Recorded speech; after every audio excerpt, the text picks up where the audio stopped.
Here is a strange fact about the waterfall we are walking toward.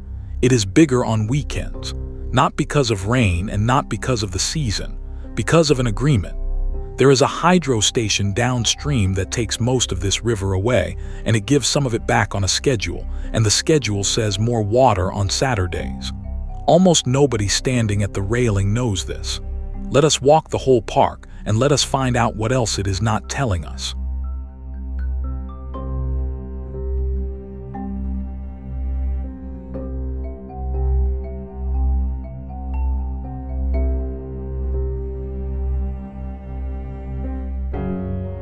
Kakabeka Falls Provincial Park sits on the Kaministikwia River in northwestern Ontario, about 30 kilometers west of Thunder Bay, a drive of roughly 25 minutes. The Trans-Canada Highway, Highway 11 and 17, runs straight through it. The park is 500 hectares, which is small, and it has, for decades, been the busiest provincial park in all of northwestern Ontario. Almost everyone who comes here comes for one thing: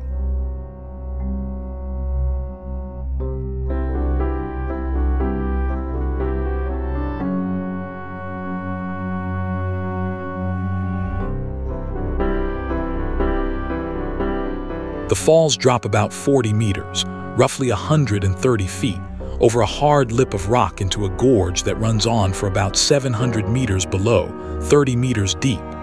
Ontario Parks calls it the second highest waterfall in Ontario with year-round viewing access.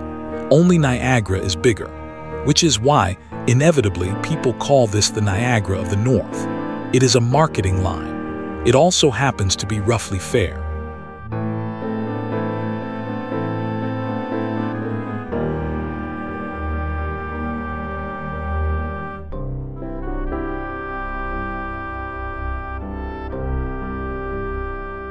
And the first look is genuinely startling because you do not build up to it. There is a parking lot and a short walk, and then the ground simply ends and a river is falling off it in front of you. The gorge below is closed to the public and always will be. The shale is unstable and it is actively eroding. Everything you see of this waterfall, you see from above, from a railing.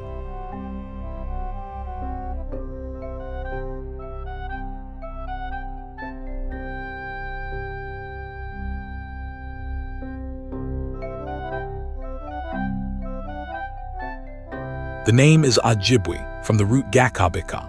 You will find it translated two different ways by two different official sources. Ontario's own park management plan glosses Kakabeka as thundering water. Ontario's tourism agency and others render it as waterfall over a cliff. Both are attested. Rather than pick one and pretend, we will say what is true. This place has been named in Ojibwemoan for a very long time, and the name is about the drop and the noise.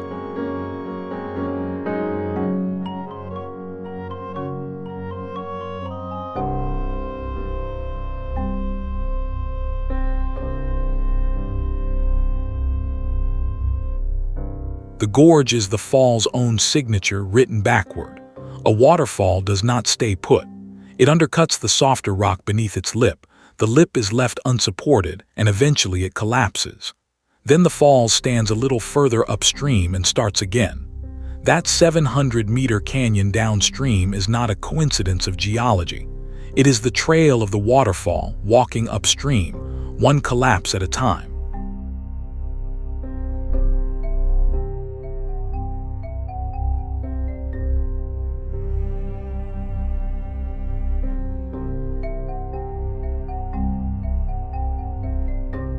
This is Anishinaabe territory.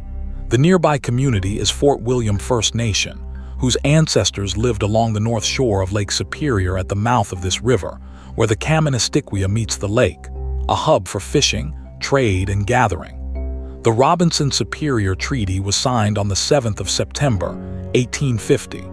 The Fort William Reserve was set aside under it, and the community established in 1853. Fort William First Nation is a self-governing community today, present tense.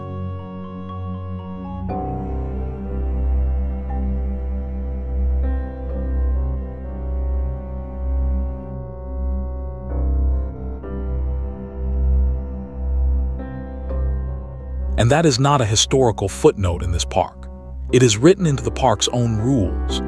Ontario's management plan prohibits commercial fishing and bait fishing inside these boundaries, with one exception, for status Indians exercising treaty rights within their treaty areas.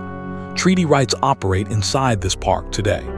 You can stand at that railing and be standing inside a legal order that predates Canada.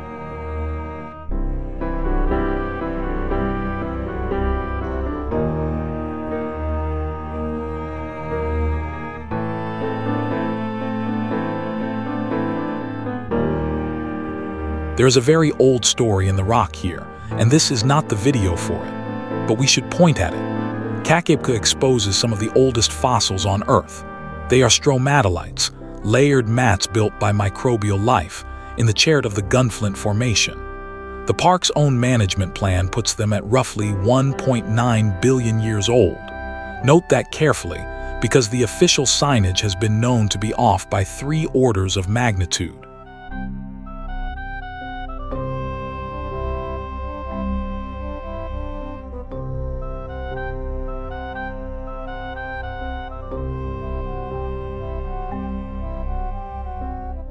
Nearly 2 billion years, before complex cells, before anything with a nucleus was a settled fact.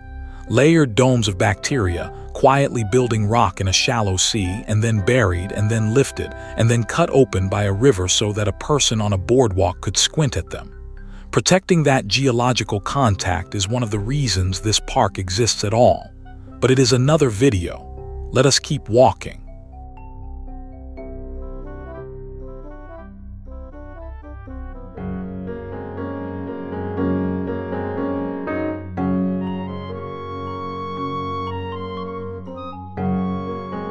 The same goes for the portage. This river was a highway.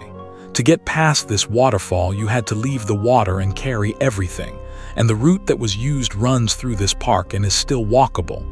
Ontario Parks zones 8 hectares of it as a historical zone. The trail is called the Mountain Portage. It is a story in its own right, and we have told it elsewhere. Today we are here for the park.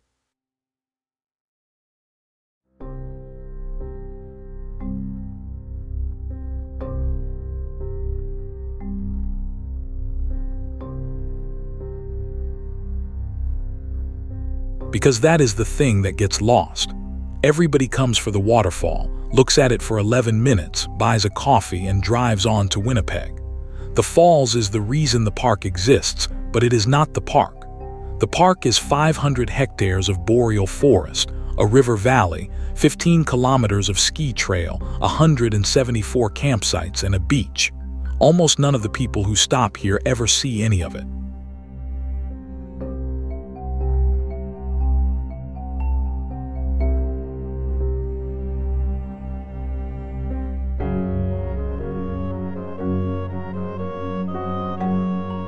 So the park. Ontario Parks gives the founding year as 1957. You will also see 1955 printed, including by the local municipality, and the two do not agree, so we will go with the province's own number and note the disagreement honestly. It was formally regulated under the Provincial Parks Act in 1967. In 1991, about 150 hectares were added along the southern boundary.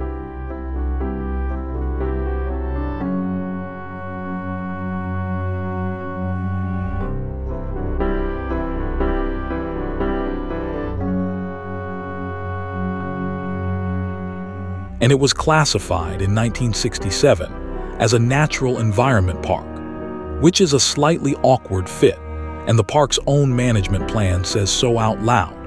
It admits the park is significantly smaller than the recommended 2,000 hectare size for that class, and explains that the classification reflects the provincial significance of the natural features it was established to protect. In plain language, this park is far too small for its rank, and it got the rank anyway because of what is in it.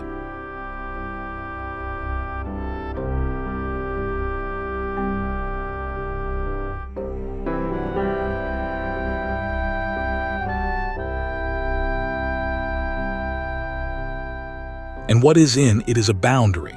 This park sits where two great forests meet, the northern limit of the Great Lakes in St. Lawrence Forest and the southern edge of the Boreal. Trembling aspen, white birch, jack pine, white spruce and balsam fir on the high ground, black spruce and birch down in the wet ground, black ash and American elm right at the river's edge, two biomes overlapping in 500 hectares.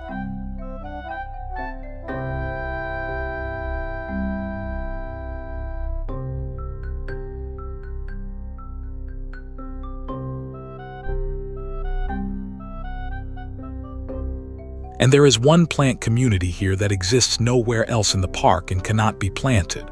On the vertical walls of the gorge, where no tree can root and no sun stays long, there are mosses. They grow there for one reason: the spray. The waterfall throws water into the air, and it never stops, and it keeps that rock permanently wet. Those mosses are living on the mist of the falls.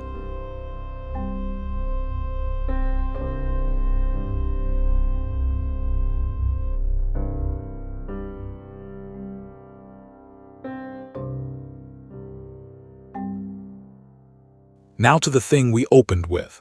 About 2 kilometers downstream of the falls on the east bank of the river stands the Kakabeka Falls Generating Station. Construction began in September 1905 with something like 600 men working on it. It started generating power in 1906. 2 units at first, a third in 1911, a fourth in 1914. It is one of the oldest operating hydroelectric stations in the province of Ontario, and a great deal of its original equipment is still turning.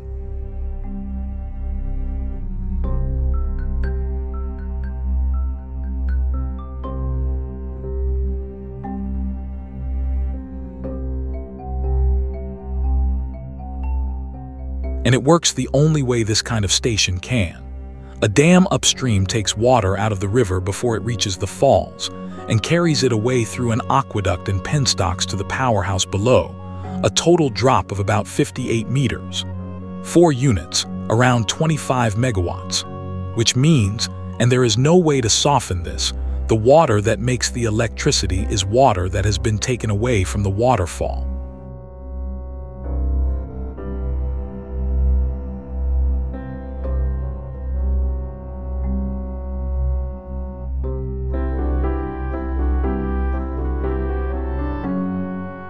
So how much water do you actually get? The park's management plan states the practice in numbers. Scenic water for Kakabeka Falls during daylight hours of the tourist season, from the 24th of May to Thanksgiving weekend, is 4.25 cubic meters per second on weekdays and 8.5 on weekends and statutory holidays. Read that again. The waterfall is twice as big on a Saturday, by agreement.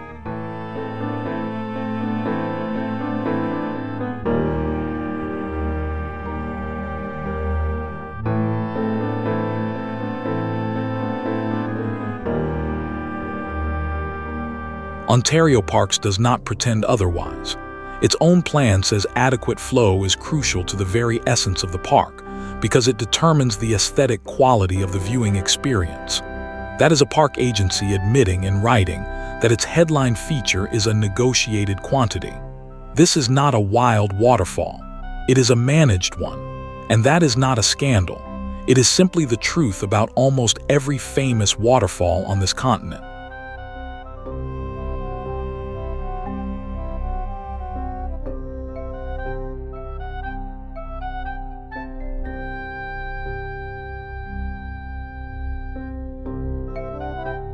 But here is the timely part. In 2025, Ontario Power Generation declared the station end of life and began a roughly $200 million rebuild, targeted for completion at the end of 2027. And during that rebuild, no water is going through the generators at all. Every drop that would normally be diverted is being sent straight over the falls instead. For these few years, Kakabeka may be running higher than it has in a century.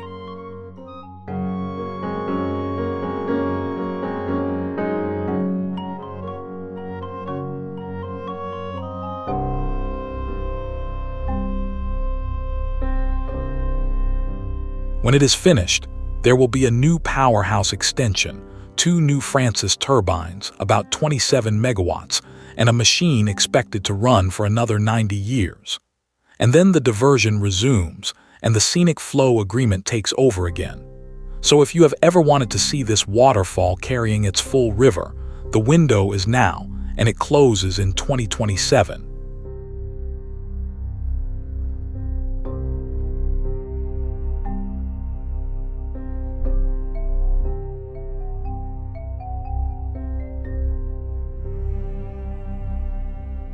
Now look down at what we are standing on because it has its own story.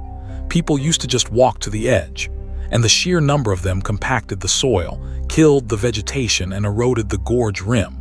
So in 1981, Ontario Parks built viewing pods along both sides of the gorge, specifically to mitigate that damage.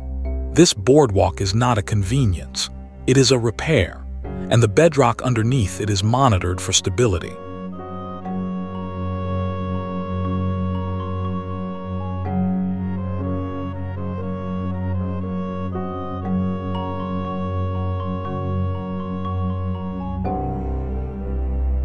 The Boardwalk Trail runs 750 meters, and it is wheelchair accessible, which for a waterfall of this size is not a small thing. It wraps the top of the falls with viewing platforms on both sides of the gorge, joined by a pedestrian bridge that crosses the river directly above the drop. That bridge is the best 3 meters in the park. You stand over moving water, and you watch it leave, and a second later you hear it land.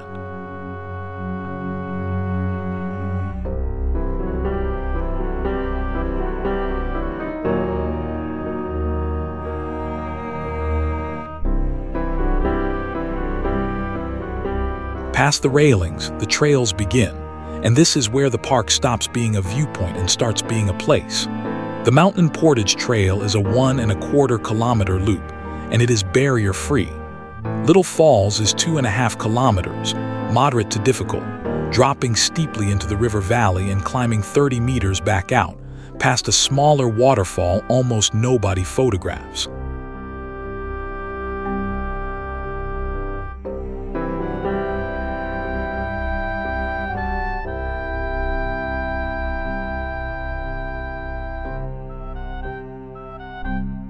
Then Poplar Point, 4 kilometers, an easy loop good for wildlife and fall color. River Terrace, 3.5 kilometers with 2 lookouts over the Kaministiquia Valley.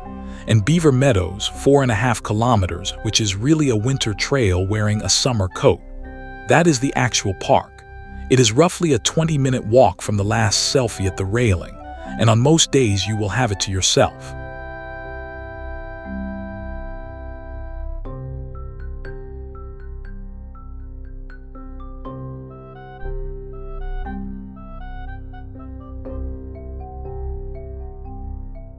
And you can stay. There are 174 campsites across 3 campgrounds. Whispering Hills has the electrical sites, the pull-throughs, and a comfort station with showers, including a barrier-free comfort station and barrier-free electrical sites. Riverside and Ferns Edge are the quieter, non-electrical ones. 90 electrical sites in total, 27 RV pull-throughs, 5 comfort stations, a laundromat, a park store, 2 playgrounds, and a dog beach.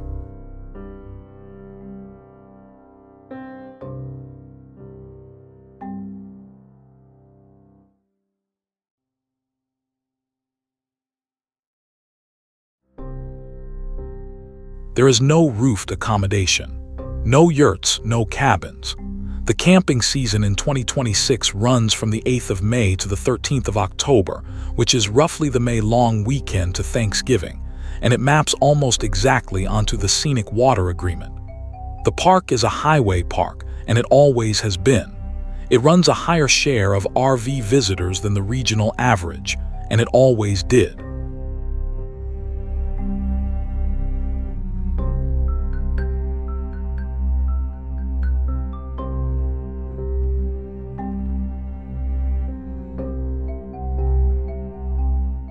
In summer, there is a beach, which surprises people.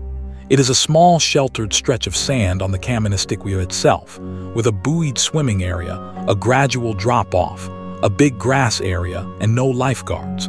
and there is a rule attached to it that tells you exactly what kind of river this is. Entering the water is prohibited when the flow exceeds 50 cubic meters per second. The river is allowed to say no.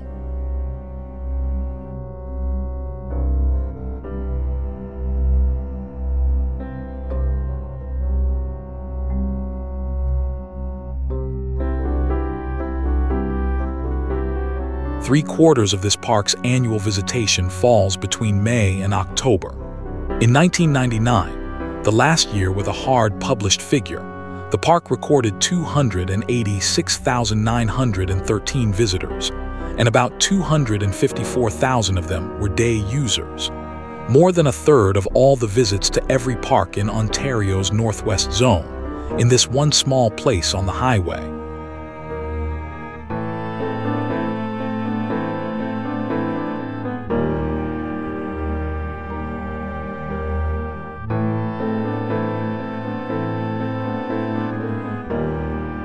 Then the traffic thins and the park gets better. Color in the Thunder Bay region usually turns from about the last week of September into the first week of October. This is an aspen and birch forest, so it is not the scarlet of a maple country autumn. It is gold, sheets of it, running down into a black spruce valley with a waterfall in the middle. And the Boardwalk Trail is one of Ontario Park's listed accessible spots to see it.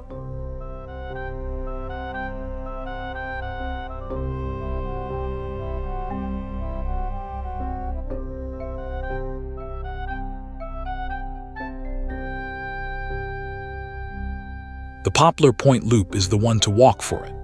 4 kilometers, easy, mostly through the aspen, and Ontario Parks recommends it for exactly this. And by the middle of October, the campground has closed. The highway traffic has dropped away to the people who actually live out here, and you can stand at the top of a 40-meter waterfall in a 500-hectare park in northern Ontario and hear nothing at all except the water.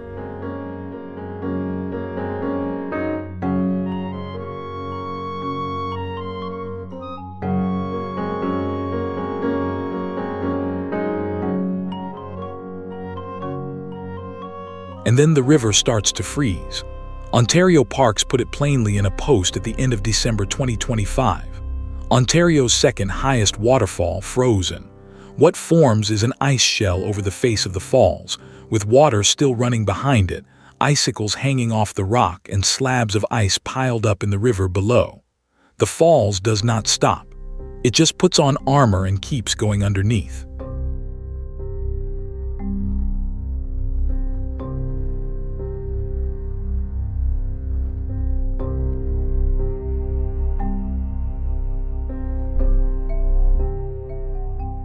And the park stays open. Day use runs the 1st of January to the 31st of December every day of the year. The office is staffed through winter, and the staff groom 15 kilometers of ski trail, track set for both classic and skate from beginner loops to expert. There is snowshoeing on the mountain portage and down to Little Falls. There is a skating trail off the Luckens Road entrance with a change hut open daily, conditions permitting. Camping is closed. Everything else is not.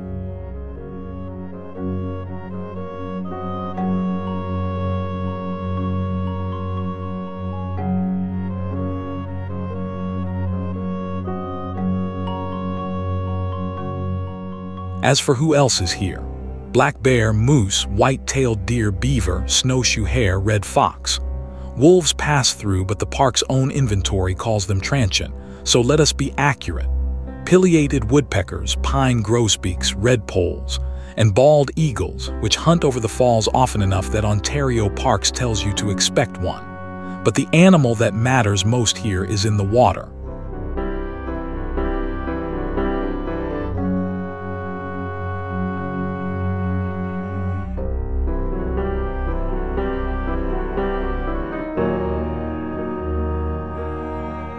The falls is an absolute barrier. Nothing swims up it, and at its base in the churn, endangered lake sturgeon come to spawn.